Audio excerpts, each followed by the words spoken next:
On April 15, 2023, a Hyundai Sonata with no license plate sped on the highway. Police signaled to stop, but the suspect recklessly accelerated away, starting a high-speed chase full of risks amidst heavy traffic lanes.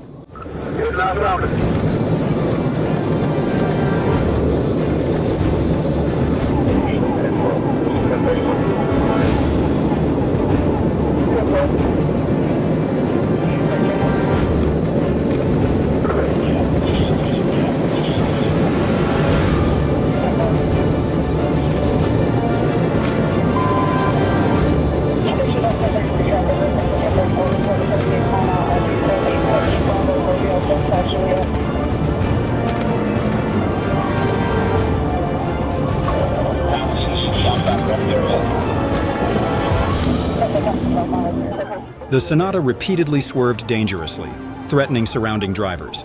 The FHP team quickly formed a blockade, cornering the suspect, but he recklessly veered into the farthest lane seeking an escape route.